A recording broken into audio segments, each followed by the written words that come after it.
भारत की आध्यात्मिकता सबसे सुंदर आध्यात्मिकता है और जब तक मैं प्रोफेशनल लाइफ में थी मुझे भी ये सब आडंबर लगता था, मगर मैं सौभाग्यशाली हूँ कि आज इसकी सुंदरता को जानने का मुझे मौका मिला। तो आज है कार्तिक पूर्णिमा और ये देखिए मैंने 366 बाती का दीपक अपने मंदिर में प्रज्वलित कर दिया है। 366 बाती का इसलिए क्योंकि इस बार अधिक मास लग रहा है और ये देखिए मेरे ठाकुर जी, मेरी राधा रानी, मेरे प्रभु तीनों ही तैयार होके सज-धज के उलट पहनकर विराजित हो गए हैं। आज ये पूजा पाठ थोड़ी जल्दी की मैंने क्योंकि मुझे अब कार्तिक मास से थोड़ा-सा आदत तो पड़ ही गई है सुबह जल्दी उठने की। और आप तो मेरे पुराने वीडियोज़ में अगर देखते हो कि मेरी बच्ची रात भर जगती रहती थी, तो मैं सुबह उठने में मुझे थोड़ी दिक्कत होती थी। लेकिन इधर उसका रूटीन भी चेंज हो गया है। ईश्वर की कृपा है, कार्तिक मास में ईश्वर ने मुझे अपनी सेवा का स्वयं मौका दिया। और देखिए यहाँ मेरी तुलसी जी की भी पूजा संपन्न हो चुकी है। मेरे पास तुलसी जी का कोई भी पौधा नहीं था। मैंने आज तुलसी माँ से प्रार्थना की कि उनकी पूजा करने का मुझे सौभाग्य मिले और देखिए मुझे आज तुलसी माँ भी मिल गई। तो ये पूजा मेरी संपन्न हो गई है और यहाँ पर मैंने सारी पूजा पाठ कर ली है। अब इसके बाद जो 365 बाती का दीपक है, अब मैं उसको जा रही हूँ दीपदान करने। तो जय श्री कृष्णा, राधे राधे। मेरा नाम है प्रतिभा और मेरे ब्लॉग में आप सभी का स्वागत है। तो चलिए मेरे साथ, आज मैं आपको भारत की संस्कृति की खूबसूरती थोड़ा डिटेल में दिखाती हूँ। मैं जा रही हूँ अपने महादेव के पास और जलाशय यानी एक नदी के पास दीपक प्रज्वलित करने। तो आज मैं आपको दिखाती हूँ कि गोमती के तट पर ये दृश्य कितना सुंदर होता है। रेडी हो गई हूँ, अब मैं चल रही हूँ मंदिर जहाँ पे मेरे शिव जी विराजमान हैं। मेरे साथ बने रहिएगा वीडियो के एंड तक क्योंकि आज मैं आप लोगों को कुछ खूबसूरत चीजें दिखाऊंगी और बताऊंगी भी। यहाँ पे पास में ही हमारे एक शिव जी का मंदिर है जो कि अभी बन रहा है, अभी वहाँ पर काम चल रहा है। कुछ चीज़ें अभी उसमें बाकी हैं। मेरे घर के पास एकदम मंदिर नहीं है तो मुझे थोड़ा बच्चे के साथ आने में दिक्कत होती है। ये देखिए ये बैठ विराजमान है मेरे शिव जी। क्या आप जानते हैं शिव और शंकर में अंतर होता है? खैर नहीं जानते हैं तो मैं आपको बताती हूँ। जो शिव जी होते हैं वो ज्ञान का प्रतीक होते हैं और जो शंकर होते हैं वो देवों के देव महादेव यानी जटाधारी देवता होते हैं। योगी होते हैं वो और शिव जी ज्ञान का प्रतीक होते हैं। जब भी हम शिवलिंग के पास पूजा पाठ करने जाते हैं तो उनसे हमेशा बोध और ज्ञान की प्रार्थना करनी चाहिए कि वो हमें बोध दें, ज्ञान दें, क्योंकि वो बोधि हैं। वो ध्यान और ज्ञान का प्रतीक है। लेकिन क्योंकि हमारी भारतीय संस्कृति, चाहे कोई भी धर्म हो, अगर आप किसी भी धर्म को उठाकर देख लीजिए, उसमें हर नियम जो है किसी सुंदरता के कारण बनी है। लेकिन हम इंसानों की सबसे बड़ी कमी ये है कि हम ज्ञान की कमी के कारण उसमें अंधविश्वास जागृत कर देते हैं। अगर आप कोई भी धर्म देखो तो आप देखोगे कि जो चीज़ सुंदरता के लिए बनी होती है उसको कुरीति में बदल दिया जाता है। तो भगवान शिव की जब आराधना स्टार्ट की गई थी शिवलिंग के रूप में, तो वो इसलिए की गई थी ताकि लोगों को बोध का ज्ञान हो।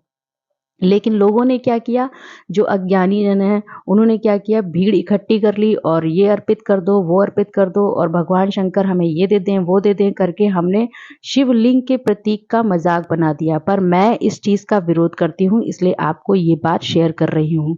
शिव जी के पास जब भी विराजित हो उनसे बोध का वर मांगे क्योंकि वो मानसिक शांति प्रदान करते हैं। अगर आपको मालूम हो, कई पंडित भी बताते हैं कि अगर आपको मानसिक उत्पीड़न है या कोई कष्ट है तो शिव जी की आराधना करिए। ऐसा इसलिए कहा जाता है कि जब हम शिव जी की आराधना करते हैं तो वो हमें मानसिक शांति प्रदान करते हैं। और जो हमारे जीवन में कष्ट होता है, जो हमें बहुत प्रताड़ित कर रहा होता है, ज्ञान होने के बाद हमें वो कष्ट छोटा लगने लगता है। लेकिन मासूम जन सोचते हैं कि हम बार बार ये करेंगे वो करेंगे तो चीज़ें जो है अपने आप ठीक हो जाएंगी। सच्चाई तो ये है, ठीक कुछ नहीं होता है। हम बस चीज़ों के साथ एडजस्ट करना सीख जाते हैं। हाँ, हमारी मेहनत भले ही कुछ चीज़ें बदल दें। तो यहाँ पे मैं अपने शिव जी के पास 366 बाती का दीपक प्रज्वलित इसलिए करने आई हूँ क्योंकि शिवालय में या मंदिर में मैं रोज दीपक अर्पित नहीं कर पाती हूँ। तो यहाँ 366 बाती का दीपक अर्पित करके पूरे साल का दीप उनको अर्पित कर रही हूँ और उनसे आग्रह कर रही हूँ कि ये दीपक मेरा स्वीकार करें। बाकी कुछ प्रक्रियाएं भी होती हैं जिन्हें मैं थोड़ा बहुत फॉलो करती हूँ। ऐसा नहीं है कि मैं बिल्कुल ही इन चीज़ों के विरोध में हूँ, क्योंकि इन चीज़ों का असर कहीं ना कहीं होता ही है। और यहाँ पे मैं जल समर्पित करने जा रही हूँ। तो मेरी इस बात को ध्यान रखिएगा और जब भी शिवलिंग के पास बैठकर शिव जी से प्रार्थना कीजिए, तब तब उनसे सिर्फ बोध का वरदान मांगे, क्योंकि अगर आपको ज्ञान हो जाएगा, आपको आध्यात्मिक ज्ञान हो जाएगा, चाहे वो आप किसी भी धर्म के हों, अगर आपको स्पिरिचुअल नॉलेज हो जाती है ना, तो आपको कोई व्यक्ति ना तो परेशान कर सकता है, ना ही कोई दुख आपको रुला सकता है। तो ये मेरी बात आज से आप सब ध्यान रखिएगा। बच्चों को भी सिखाइए कि वो शिव जी के सामने बैठकर उनसे कुछ सीखें कि कैसे आप ध्यान लगाकर आप चीज़ों को कंट्रोल में कर सकते हो अपने मन से, क्योंकि भगवान श्री कृष्ण भी कहते हैं कि हमारा सबसे बड़ा दुश्मन हमारा मन होता है।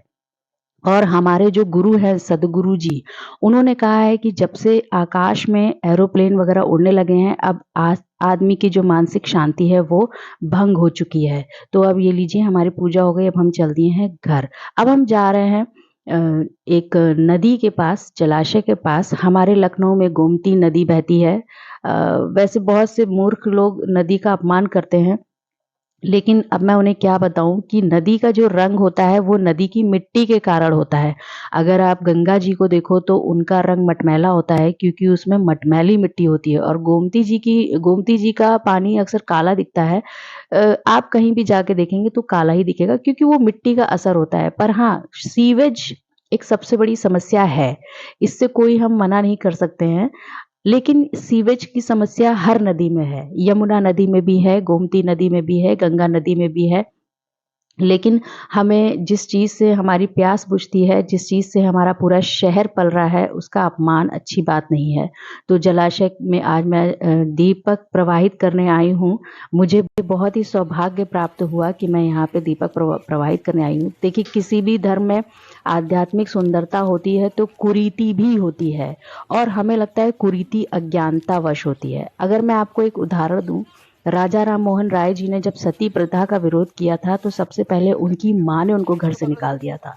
तो लेकिन अपने बच्चों को आध्यात्मिकता का एक सही ज्ञान दीजिए, उन्हें भगवत गीता का सही ज्ञान दीजिए, ताकि वो संस्कृति की खूबसूरती और कुरीति में अंतर समझ पाएं। ये बहुत ज़रूरी है हमारे भारत के अस्तित्व को बनाए रखने के लिए। तो मेरी बात को दिल पर मत लीजिएगा, बल्कि इसको गहनता से समझने की कोशिश कीजिएगा। जय श्री कृष्णा, राधे राधे।